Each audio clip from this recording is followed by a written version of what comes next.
प्रकार आहे. तर काही नाही झालं तरी हां तर पकडा त्याला ठोकाट धरून, ही जी वृत्ती आहे ना भाजपची, ही फार बेकार आहे.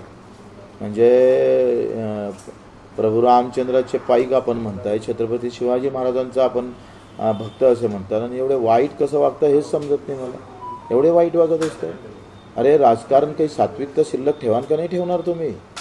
फक्त विरोधक आहे, तुमच्या विरोधात बोलतोय, आंदोलन करतोय म्हणून जिथं सापडन तिथं गुन्हाळाचं काम करायचं. केवढी कुठली मस्ती आली तुम्हाला हे? यांनी चलेच्या पाट्याला सांगून ठेवलं खाली का रोज बच्चू कडूच्या विरोधात बोलायचं, रोज काही ना काही बोलल्याशिवाय त्याला ठेचाचं. जो महाराष्ट्रभर फिरतं ना त्याला पहिले अमरावती जिल्ह्यात ठेचा, आणि मग त्यांना पदं भेटतात लगेच. बच्चू कडूवर बोललंय का मग त्यांना पद भेटतं व्यवस्थित. असंच प्रकार आहे. आता काय पोलिसांनी निष्पन्न केलं मला माहीत नाही, पण एक प्रामाणिक कार्यकर्त्याच्या बदनाम केल्यामुळं त्याच्या वडिलाला भरती करावं लागलं. त्याचे वडील आयसीयूमध्ये भरती आहे. तर नाहक बदनामी केली. उद्या घरचे परिवारातले लग्न असन अधिक काय असन त्याच्यावर काय परिणाम पडेल? कुठल्या गोष्टीशी कसं जोडतोय आपण याचं काही तारतम्य ठेवलं पाहिजे ना. आणि लगेच भाजपचा सोशल मीडियाचा शेल कामाला लागला. बच्चूकडून गँगस्टर ठेवले, हे झालं ते झालं, लगेच बदलावे. मुख्यमंत्री कर्जमाफीवर बोलायला तयार नाही. या गोष्टीबरोबर अंदरून चालू असतं. 8 वाजले संपले का रात्री हेच काम चालू आहे. कोण सापडतं जिल्ह्यात, आमचा शेतकरी कसा राहतं त्याच्यावर चिंतन नाही करत ते. जिल्ह्यात आपल्या विरोधात कसा संपवायचा, त्याला कसं गारद करायचं, एवढंच सीएमच्या डोक्यात आहे फक्त. स्थानिक लोकप्रतिनिधी गेल्या अनेक वर्षांपासून तुमच्यावर टीका करतात. ते हे यांचीच आहे. हे तर मला वाटतं त्यांना वेगवेगळे काहीतरी आमिषे दाखवत असेल. तू जास्त बोल मग तुला मंत्रिपद भेटत, तू बोलला का तुला उमेदवारी भेटत, दुसरं काय. तुम्ही गंभीर आरोप करताय मुख्यमंत्र्यावर. अहो ते काय तुम्ही सांगा. मी दोनदा सत्य यांच्यासोबत असताना पण बोललोय. कारण नसताना तुम्ही त्यांचं पाठबळच देताय. तुम्ही अशा पद्धतीचे वाचाळवीर जे प्रत्येक जिल्ह्यात निर्माण केले ना त्याचे परिणाम भोगावं लागेल. आणि एवढं वाईट राजकारण कोणी करत नाही.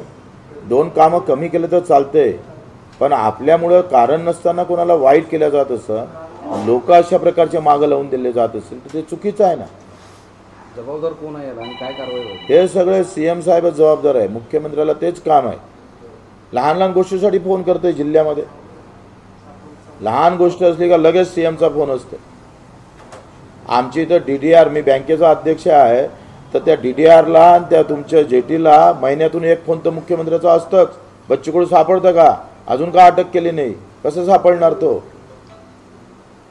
बच्चू, शेतकरी आत्महत्या खूप वाढल्या आणि खास करून अतिवृष्टी सुरू झाल्या तेव्हापासून रोज मराठवाड्यात 1-2 शेतकरी आत्महत्या करतात. सगळं आणि अजूनही हवी तशी मदत शेतकऱ्यांना मिळत नाही, आत्महत्या वाढतात. काय होतंय का एकंदरीत शेतातलं चित्र पाहिलं का मन खचून जातं, आणि मग एकदा मन खचल्यानंतर दुसरा एक आधार सरकार म्हणून असतं ते नाही राहिलं. एकदा सरकारनं असं म्हटलं असतं का तुम्ही काही घाबरू नका, आम्ही पूर्ण मदत करू, उभं करू, वर्षभर उभं करू, आणि पुढच्या वर्षी बियाण्यासाठी पण तुम्हाला ताकद देऊ. असं न बोलता अजितदादा म्हणतोय सोंग करता येत नाही. काय आधार राहील शेतकऱ्याला? तुम्ही जे म्हणता इकडे पैसे नाही म्हणतोय मुख्यमंत्री, आज करू उद्या करू. अरे तुम्ही किती मदत करणार आहे, कशी करणार आहे, कोणासाठी करणार आहे? तुमचे पंचनामे सरसकट काय तुम्ही मदत करत नाही? महाराष्ट्र सगळ्या इकडे पावसानं धुतल्या गेला आणि तुम्ही आता पंचनामे करायला लागले. पंचनामेमध्ये आता मी संभाजीनगर जालन्याचं पाहिलं तर नदीच्या काठावरचे शेतकरी घेणार, नदीच्या बाहेरचे शेतकरी घेणार नाही, कारण सततच्या पावसामध्ये निकषात ते बसत नाही. अतिवृष्टीचा 1 mm पाऊस कमी झाला तरी तुम्ही ते घेणार नाही. वाह, ही कुठला धंदा आहे? राज्याला काही अधिकार आहे का नाही? नियमावर बोट ठेवून फक्त आत्ता काम करायचं आणि तुमचे सगळे धंदे बगर नियमाचे चालू ठेवायचे. या राज्यामध्ये ऐवज वाळू येत नाही का रे? गुटखा येत नाही? ते कसे काय कायदेशीर बगर कायदेशीर धंदे चालू आहे तुमचे? तिथं तुम्हाला सगळे धागेदोरे तुमचे लागलेले आहे व्यवस्थित. तिथं तुम्हाला काही पाहायचं नाही. आणि शेतकरी आला का नियमावर बोट ठेवून काम करायचं. आता 61 mm पाऊस पडल्यानंतर समजा 60 पडला, नुकसान होत नाही? मग त्याची वस्तुस्थिती पाहणार नाही मुख्यमंत्री? त्यावर तुम्ही जाणार नाही? हे चुकीचं आहे. बुट्टेबुरीपासून हे आंदोलन सुरू होईल. आम्ही महाएल्गार सभा म्हणून तिथं आयोजित केलेली आहे आणि त्याच्यासाठी आम्ही प्रत्येक जिल्ह्यात प्रत्येक तालुक्यामध्ये जाण्याचा प्रयत्न करतो आहे. सर्व पक्षीय सर्व जातीय प्रचंड पाठिंबा भेटत आहे. मी तर म्हणतो ओबीसी मराठा दलित सगळ्या नेत्यांनी या शेतकरी म्हणून शेतकरी मोर्चाला पाठिंबा दिला पाहिजे. कारण प्रचंड अडचणीत शेतकरी आहे. तुम्ही पाहतोय का ओला दुष्काळ जाहीर करता येत नाही असे आमचे देवेंद्रजी म्हणतोय. उद्धवजी जेव्हा मुख्यमंत्री होते तेव्हा हेच देवेंद्रजी ओला दुष्काळ म्हणून मागणी करत होते. म्हणजे मागणी करणारे देवेंद्र वेगळे आणि ओला दुष्काळ नाही म्हणणारे देवेंद्र वेगळे असे दोन देवेंद्र पाहायला भेटतात. कोरा सातबारा कोरा कोरा म्हणणारे देवेंद्र वेगळे आणि आता ओला दुष्काळ पडल्यावर आम्ही कर्जमाफी करू असे म्हणणारे देवेंद्र वेगळे. आता ते म्हणतात मार्चमध्ये रब्बी पिकाची परतफेड करावं लागतं ते पाहू. काल परवा त्यांनी असं म्हटलं का आम्ही दुष्काळ जरी जाहीर केला नाही तर दुष्काळाचे सगळे निकष लावू. मग आता सगळेच निकष लावता तर जाहीर करायला काय झालं? हे किती बनवाबनवी आहे. कधी म्हणतात ते 3 महिन्यासाठी आम्ही कर्जाची सक्तीची वसुली थांबू. 3 महिन्यानं देवेंद्रजी काय चमत्कार होणार आहे आमच्या शेतकऱ्यावर? कसा तो कर्ज फेडणार आहे? कशा पद्धतीने तो शेती उभा करणार आहे? या सगळ्या गोष्टीचं उत्तर राज्यकर्ते कोणी देत नाही. कृषी मंत्री द्यायला तयार नाही, मुख्यमंत्री द्यायला तयार नाही, दोन्ही उपमुख्यमंत्री देत नाही. खरं तर ही वाईट अवस्था आम्ही पाहतोय. इतकी वाईट अवस्था राज्यामध्ये कधीच नव्हती. साधा दिलासा देण्याचं कामसुद्धा करत नाही, उलट पैशाचं सोंग उभं करता येत नाही असं जर अजितदादा म्हणत असेल तर याच्यासारखी दुर्दैवी गोष्ट नाही आहे. पण आता ओला दुष्काळ हा कुठल्या कायद्याबद्दला शब्द नाही आहे. नाही, आपत्ती व्यवस्थापन 2005चा कायदा आहे. कलम 48 हे राज्यासाठी आणि कलम 46 राज्यासाठी आणि कलम 48 हे देशासाठी आहे. त्याच्यात स्वातंत्र्य अधिकार आहे ना. मला एक सांगा काय हे सगळं करताना राज्याचा अधिकार आहे. तो राज्य कृषी हा विषयच राज्याचा आहे. त्याच्यानं राज्यानं ते घोषित करायला काही अर्थ नाही. कायद्यामध्ये आपत्तीग्रस्त म्हणून आपण जिल्हा करू शकतो. आता आपत्तीग्रस्त म्हणा का दुष्काळ म्हणा हे शब्दाचा फक्त खेळ आहे. तो करायला मला वाटते काही अडचण नाही आहे. पण ते मुद्दा म्हणून शब्दामध्ये खेळवण्यासाठी जसं काही हायकोर्टात एखादी वकिली सुरू आहे अशा पद्धतीचं ते बोलत राहतात देवेंद्रजी. त्यांच्या वकिलीचा पुरा फायदा घेते ते. मनोज जरांगे पाटलांनी पण दसरा मेळ्याच्या दिवशी आता शेतकरी आंदोलन हाती घ्यायचं ठरवलेलं आहे आणि दिवाळीनंतर सगळ्या शेतीमध्ये अभ्यास करणाऱ्या सगळ्या लोकांची बैठक घेऊन पुढची दिशा ठरवून राहते. तुम्ही आनंदाची गोष्ट आहे. मला वाटते सगळ्याच मराठा नेता असू दे, ओबीसी नेता असू दे, दलितांचे नेते असू दे, हिंदुत्ववादी असू दे किंवा मुस्लिम कट्टरवादी असू दे, सगळ्यांनी एकत्र होऊन शेतकऱ्याशी संबंधित लढलं तर चित्र बदलं ना महाराष्ट्राचं. आखरी हा शेतकरी सगळ्याच जातीत आहे, सगळ्याच धर्मात आहे आणि सगळ्या पार्टीमध्ये आहे. मग त्याची संख्या सगळ्यापेक्षा जास्त आहे. उसका आवाज भी सबसे ज़्यादा बड़ा है. तो मेहनत पण सगळ्यात जास्त करतं पण तोच का लुटल्या जातं, त्यालाच का आत्महत्या करावं लागतं. संभाजीनगरमध्ये आत्ता एका ठिकाणी नवरा बायकोनं दोघांनी आत्महत्या केल्या आणि अजूनही त्याला कुठलीही मदत भेटली नाही. 2 मुलं आहेत ते उघड्यावर पडलेले आहे. रोज 10 ते 15 आत्महत्या कानावर येतं. हा सर्वपक्षीयच कार्यक्रम आहे आणि ते सगळ्या जातीनं एकत्र होऊनच हा एकत्र लढला पाहिजे. त्यांच्या नेतृत्वाखाली तुम्ही एकत्र येणार का? नाही, माझं असं म्हणणं आहे शेतीच्या प्रश्नासाठी आम्ही कोणाच्या पाठीशी उभं राहू, कोणाच्या बाजूनं उभं राहू. शेतकरी हा विषय, मजुराचा विषय, मेंढपाळ असेल, मच्छीमार असेल आणि दिव्यांग असेल, जो ह्या विषयाला धरून राहील त्याच्यासाठी आम्ही उभं राहू.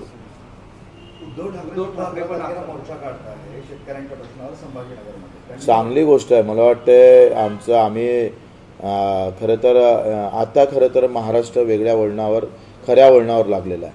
नाहीतर हा महाराष्ट्र जातीत भांडणारा पाहत होतोय. आमचे ते स्वप्न होते का हा महाराष्ट्र शेतकरी आणि सरकार असा वाद निर्माण झाला पाहिजे.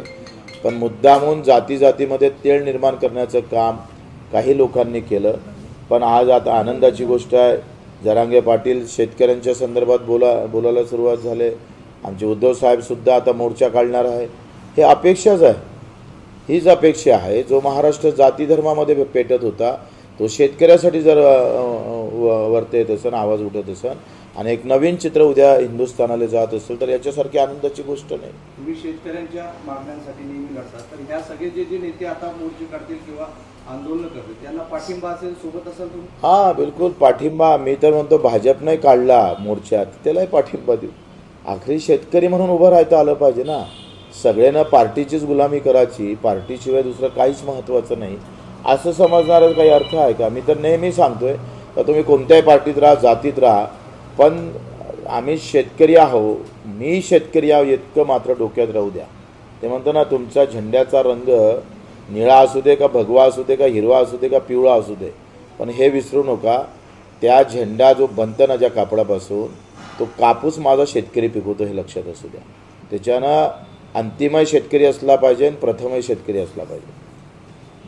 रोगराई आता सुरू झाली आहे, म्हणजे ग्रामीण भागामध्ये जिथं पूर होता त्या ठिकाणी जनावरं असतील किंवा लोक असतील त्यांना रोगराईचा सामना करावा लागतो. दोन गोष्टी आहे. जिथं पूर गेला तिथली अडचण तर फारच जास्त आहे, पण मी संभाजीनगर जालन्यामध्ये काल फिरलो तर तिथे काय लक्षात आलं का नदीच्या काठावरच्या लोकांना मदत दिल्या जाते, पण ते नदीच्या काठावरने दूर आहे, जिथं 61 mm पाणी पाऊस ते पडले नाही, अतिवृष्टी झाली नाही, तिथे त्यांना मदत नाकारताय. पण सततच्या पावसामुळं आज जे सोयाबीन पूर्ण धुळीस मिळालं त्याचे पंचनामेच केले नाही. संभाजीनगरला, जालन्याला पंचनामे केले नाही. हे फार चुकीचं आहे. सरकार काय म्हणतं काय 61 mm वरती पाऊस पडला तर मग आम्ही तुम्हाला मदत करू. समजा 60 पडला तर काय नुकसान होत नाही का? हा काय सेंटीमीटरनं मोजणारा विषय आहे का? एवढ्या गलथान आणि एवढं विचित्र वागते सरकार. तुम्ही सांगा 5 दिवसात सतत पाऊस पडला पाहिजे, 10 mm सतत पडला पाहिजे.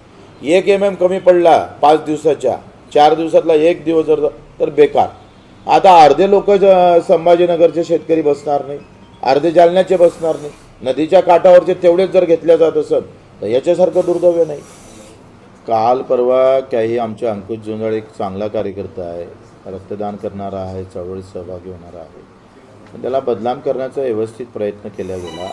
कुठलाही काही कारण नसताना, त्याची तपासणी न करताना मोठे गँगस्टार इथं आलेले आहे आणि ते काहीतरी खूप मोठं काहीतरी काही करणार होते, अशा प्रकारचे चुकीचे आरोप माझ्यावरही त्या कार्यकर्त्यावरही केले गेले. आता वास्तविक पाहता ते लोक जे होते ते कोण होते, काय होते, त्यांना काही माहीत नाही. तर ते आधार कार्ड घेणं विसरले, 2-3 दिवसात ते आधार कार्ड देतो म्हणून ते राहिले. एवढाच काय दोष त्या कार्यकर्त्याचा, पण पुरा बदनाम करून टाकलं. म्हणजे जणू काही सुईच्या टोकावरचं थोडंसं जरी सापडलं तर ते आभाळा एवढं करावं, बच्चू कडूला जिथं पाहता येईल त्याला कसं ठेचावं.